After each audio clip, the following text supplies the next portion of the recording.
नमस्कार, बहुत स्वागत है आपका न्यूज 18 के डिजिटल प्लेटफॉर्म पर। मैं हूं आपके साथ प्रशांत कटारे और हमारे साथ इस वक्त मौजूद हैं कमोडिटी एक्सपर्ट विनोद रावल जी। बहुत स्वागत है विनोद रावल जी आपका न्यूज 18 पर। जी विनोद रावल जी से आज हम समझेंगे गोल्ड और सिल्वर को लेकर आगे क्या कुछ हो सकता है, क्या हमें इन्वेस्टमेंट करना चाहिए, नहीं करना चाहिए। अगर हम गहनों के लिए इन्वेस्ट कर रहे हैं या गहने ले रहे हैं तो क्या बेहतर हो सकता है हमें, क्या ये समय बेहतर होगा इसके लिए, या फिर हमें कुछ और इंतजार करना चाहिए, या फिर चूंकि खरमास खत्म हो रहा है उसके बाद क्या दामों में कमी आएगी या बढ़ोतरी होगी। ये सारे पहलू हम समझने की आज कोशिश करेंगे विनोद रावल जी से।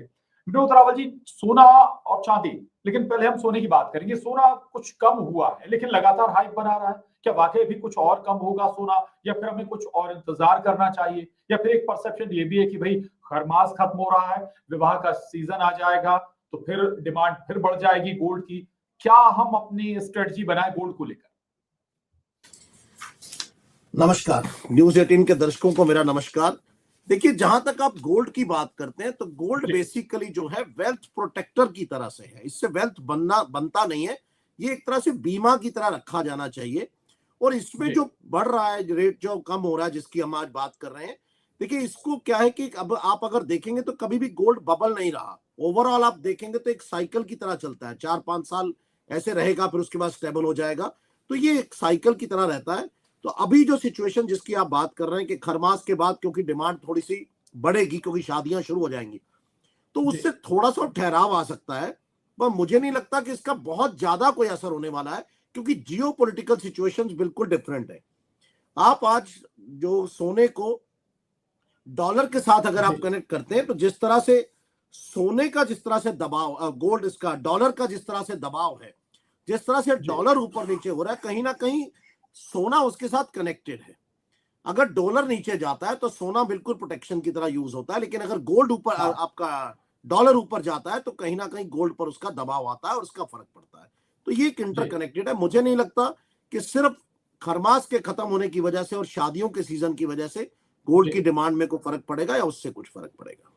जी, जियोपॉलिटिक्स का जिक्र आप कर रहे हैं। हाल में हमने देखा वेनेजुला के साथ जो हुआ, अमेरिका ने किया, इसके अलावा ईरान, रशिया, यूक्रेन, सारे कंट्रियों में अभी उथल पुथल इस वक्त मची हुई है। ईरान को लेकर बहुत सारी आशंकाएं हैं। ये सारी चीजें कनेक्टेड हैं, क्या इनका इम्पैक्ट पड़ता है? रियाल, अब रियाल का ही जिक्र कर लें। ईरान की रियाल $1 में मेरे ख्याल में शायद कुछ लाख रियाल $1 के बराबर हो गई। तो ये स्थिति, इकोनॉमिक कंडीशन भी है, ये सारी चीजें कनेक्टेड होंगी क्या सोने से?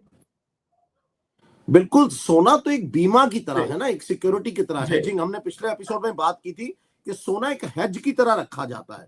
जब कुछ नहीं रहता तो आप इसको एक प्रोटेक्शन की तरह रख लेते हैं। तो ये एक प्रोटेक्टर है। तो इसको प्रोटेक्टर की तरह से, क्योंकि जिस तरह से आपने देखा कि कुछ देशों ने भी सोना पिछले सालों में बहुत खरीदा। भारत ने कितना सोना पीछे खरीदा, मीट्रिक टन में 800 मीट्रिक टन के आसपास हमारे पास था। तो इस तरह से जिस तरह से सोने पर जो है डॉलर के साथ, मैंने आपसे कहा, इसका डायरेक्ट कनेक्शन है और उसका दबाव आ रहा है। तो जियो पोलिटिकल में भी अगर आप बात करते हैं, चाहे आप वेनेजुएला की बात करें या आप ईरान के रियाल की बात करें, क्योंकि ईरान भी तो उसी तरह से कहीं ना कहीं थोड़ा सा लाइमलाइट में है इन दिनों में। तो मुझे नहीं लगता वहां आगे क्या होने वाला है। हो सकता है हम कल उठे और फिर वैसी ही कुछ खबरें सुनने को मिल जाए। हालांकि ये अच्छे ट्रेंड नहीं है, मैं कहीं इसको सपोर्ट नहीं करता। जिस तरह से वॉर सिचुएशन वर्ल्ड वॉर की बनी हुई है, ये बहुत खतरनाक सिचुएशन है। और लोग जो है सोने को, या देश सोने को एक प्रोटेक्शन की तरह यूज कर रहे हैं, इसलिए इसके डिमांड्स ज्यादा बढ़े हुए हैं, इसलिए उसके प्राइसिंग पर इफेक्ट है। पर ये कहीं पे भी ये सट्टे का बाजार नहीं है। सोने में कभी भी सट्टा नहीं लगाया जाता, क्योंकि सोना जो है एक संभाल के रखने की चीज है। आपको एक देशों को या एक व्यक्ति को बीमे की तरह काम करता है। जी, शॉर्ट टर्म के तौर पे हमें प्रॉफिट गेन करने के लिए इस्तेमाल नहीं करना चाहिए। क्या ये कहना चाह रहे हैं आप कि हम गोल्ड कॉइन्स लें, गोल्ड बिस्किट्स लें, उन्हें रखें और भूल जाएं? जैसा कि आप जिक्र भी कर रहे हैं, बीमा वाले पैटर्न पे आप जाने की जिक्र करें। रिजर्व बैंक भी क्या हमारा यही काम कर रहा है, रिजर्व बढ़ा रहा है अपना गोल्ड का? देखिए, मैं ये तो नहीं कहूंगा कि आप इस तरह से गोल्ड बिस्किट्स को परचेज करिए, पर मैं इतना जरूर कहूंगा कि जब भी कभी नीचे आता है तो इसमें निवेश कीजिए। ये निवेश का प्रोडक्ट है, बेचने का नहीं है। इसको संभाल के रखने का। आपने बिल्कुल ठीक कहा है, देश भी यही करते हैं। गोल्ड रिजर्व हमेशा रखे जाते हैं। जिस देश के पास ज्यादा गोल्ड रिजर्व होता है, अमेरिका इसीलिए ताकतवर है साहब, कि उनके पास गोल्ड का रिजर्व पूरी दुनिया में सबसे ज्यादा है। तो जिसके पास रिजर्व रहता है, और वेनेजुएला भी शायद उसी कड़ी का एक हिस्सा है कि वहां पर जो जी गोल्ड रिजर्व है वही उनके लिए शायद, अब मुझे लगता है अभिशाप ना बन जाए कहीं, तो वो उसी पर लोगों की नजर रहती है, तो हमेशा से होगा। वेनेजुला गोल्ड, या फिर हम थोड़ा सा बताइएगा गोल्ड रिजर्व जिसका जिक्र आपने किया वेनेजुला का, ऑयल ऑयल क्रूड ऑयल को आप गोल्ड रिजर्व के तौर पे माप रहे हैं क्या विनोद नहीं, जी? दोनों है साहब, वहां जी गोल्ड पर रियल में भी जी। रिजर्व्स हैं, रियल में हाँ गोल्ड है, और ऑयल तो है ही है। ऑयल तो आपने हाँ सुना कि ऑयल अपने आप में एक गोल्ड की तरह ही काम करता है, this is a new gold. बिल्कुल। तो लेकिन वेनेजुला में तो रियल में सोना है, उनकी खदानों में सोना है, अच्छा। ऐसे जी एरियाज हैं जहां पर सोना है, और उस पर अच्छी खासी नजर है पूरी दुनिया की। बिल्कुल। तो ये एक बड़ा मसला है, यानी वेनेजुला पर जो संकट आया उसका समझ लीजिए विनोद रावल जी जो स्थिति बता रहे हैं। लेकिन विनोद जी थोड़ा सा हमारे जो लोग हैं, एक एक बात आपने पहले भी कहा था कि जितना रिजर्व गोल्ड का रिजर्व हमारे रिजर्व बैंक के पास है उससे कहीं ज्यादा हम लोगों के घरों में, हमारे घरों में, हालांकि उसका कोई डेटा नहीं है कि किसके पास कितना गोल्ड है। तो अभी क्या गहनों के तौर पर भी हम चीजें परचेज कर सकते हैं, उसे भी बीमा के तौर पर या कहीं अपनी सुरक्षा के तौर पर इस्तेमाल कर सकते हैं। लेकिन उसमें कहा जाता है कि भाई 24 कैरेट नहीं मिलता है, उसमें कैरेट कम हो जाता है, आपकी बनवाई मेकिंग चार्जेस लग जाते हैं, जब आप उसको अगर दोबारा सेल आउट करने जाएं तो फिर कॉस्टिंग और कम हो जाती है। यहाँ पर क्या स्ट्रेटजी अपनाई जा सकती है? देखिए, गहने तो शौक की वस्तु है, मैं उसको कभी जी इन्वेस्टमेंट नहीं कहूंगा कि गहना कभी इन्वेस्टमेंट नहीं हो जी। सकता। हाँ। इन्वेस्टमेंट तो आपके पोर्टफोलियो में रहता है, और मैं हमेशा हम्म, कहता हूं कि आपके पोर्टफोलियो का 10 से 20% आपकी कैपेसिटी के हिसाब से आपको गोल्ड इस तरह के एसेट्स में रखना चाहिए, इस एसेट क्लास में रखना चाहिए। ये one of a G asset class है। तो गहनों को इससे मिलाना तो मुझे लगता है कि बिल्कुल एक अलग एस्पेक्ट होगा, वो महिलाओं के साथ एक अलग आप सिचुएशन में ले जाएंगे, क्योंकि वो जी अपने सौंदर्य के लिए और अपने शौक के लिए उसको पहनती हैं, और वो कभी भी इन्वेस्टमेंट की आइटम नहीं रहा। हालांकि वो इस्तेमाल किया जा सकता है, जब बुरा समय आता है हाँ, तो वही हमारी माँ बहनें जो हैं हमें सपोर्ट करती हैं उस तरह से कि ये उनका एक एसेट क्लास रहता है। बट इन्वेस्ट जिस एसेट क्लास की मैं और आप बात कर रहे हैं, वो जी हम अपने पोर्टफोलियो में बात कर रहे हैं, वो हम फिजिकल गोल्ड से ज्यादा मैं कहूंगा कि पोर्टफोलियो में रखिए, क्योंकि क्यों रिस्क लेते हैं आप किसी भी तरह का, फिजिकल गोल्ड के तो बहुत बिल्कुल सारे रिस्क हैं। बिल्कुल। यानी कि इस तरह का रिस्क नहीं लेना चाहिए। गोल्ड और चांदी का भी यहाँ पर जिक्र कर लेते हैं, क्योंकि गोल्ड और चांदी दोनों कम हुई हैं, लेकिन पिछले कुछ दिनों में लगातार दोनों हाई बना रहे थे। रिकॉर्ड हाई चांदी ने भी बनाया है। आगे क्या इनका परसेप्शन है इनको लेकर, चांदी को लेकर? देखिए, जहां तक चांदी की आप बात करते हैं, तो जी चांदी एक जो है यूनिक है, एसेट है। आधा प्रेशियस मेटल है और आधा जो इंडस्ट्रियल मेटल है। इसकी प्रॉब्लम यह जी है कि इंडस्ट्री में यूज होता है। इसका solar energy, electrical vehicles, electronics में सिल्वर की जिस तरह से डिमांड बढ़ी, जिस तरह से हाँ सोलार के लिए हमारी जरूरतें बढ़ी, तो उससे वहां जो है सप्लाई उधर उतनी नहीं मिल पा रही है। तो ये एक जी कारण था जिसकी वजह से सिल्वर में वॉलेटिलिटी आई थी बहुत ज्यादा। लेकिन अगर आप लंबी अवधि में बात करते हैं, तो नो डाउट गोल्ड में ग्रोथ ज्यादा रहता है सिल्वर के comparatively. G silver short term के लिए, शॉर्ट टर्म का मतलब 2 4 6 महीने की मैं बात नहीं कर रहा हूं, जी। छोटे समय के लिए सिल्वर में तेजी आ हाँ सकती है। बट ओवरऑल अगर आप एसेट की बात करें तो गोल्ड जो है अपने आप में है, ये एक मेटल जरूर है, लेकिन इंडस्ट्रियल कंजम्पशन भी है इसके साथ साथ उसका। जी जी।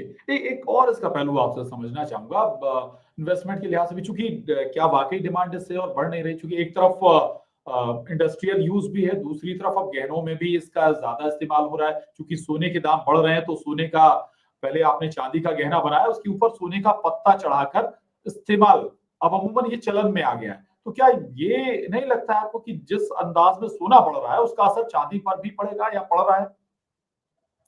नहीं, पड़ रहा है प्रशांत जी, उसमें तो जी कोई ये नहीं कहेंगे कि पड़ेगा, बिल्कुल हाँ पड़ रहा है। और चांदी के गहने, हाँ मैंने आपसे पिछले एपिसोड में बात की थी कि मैंने अपने जी जो ज्वेलर्स मेरे मित्र हैं, मैंने उनके यहाँ देखा, मैं सरप्राइज था देख करके कि जो गोल्ड का गहना 5 7 लाख रुपए में बनता था, वो हजारों हम्म, में आ गया, थाउजेंड्स में सिल्वर का बना करके वो लोग बेच रहे हैं।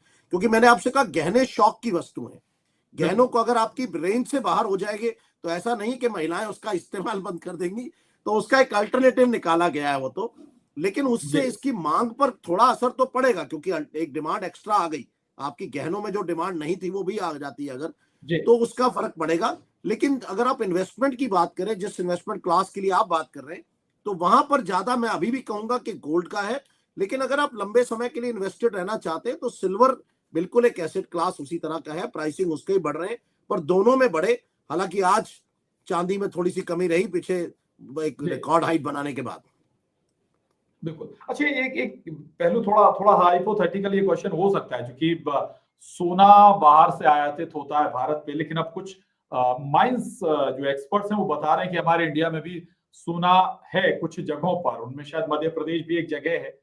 हीरा तो हमारे पन्ना से निकलता ही है, लेकिन एक जगह मध्य प्रदेश में कहीं और जगह ट्रेस की गई है जहां संभव की सोने की भी खदानें। अगर इंडिया में सोने का प्रोडक्शन होता है, उसकी क्वांटिटी ठीक ठाक होती है, इसका इम्पैक्ट इन फ्यूचर क्या हो सकता है, क्या दामों में? नहीं, देखिए, मेरे को नहीं लगता कि इससे बहुत ज्यादा फर्क पड़ने वाला है, क्योंकि सोना एक जी एसेट क्लास ऐसी है जिसकी डिमांड हमेशा बनी रहती है। कभी जी ऐसा नहीं हुआ कि सोने की डिमांड ना हुई हो। आप पिछले हजारों सालों का रिकॉर्ड उठा लीजिए, जैसे जी 47 से अब तक का तो रिकॉर्ड पब्लिकली गूगल पर अवेलेबल है हाँ कि कहाँ 50 रुपए से शुरू होकर के आज हम 1,32,000 रुपए, आज 1,39,000 रुपए की बात कर रहे हैं।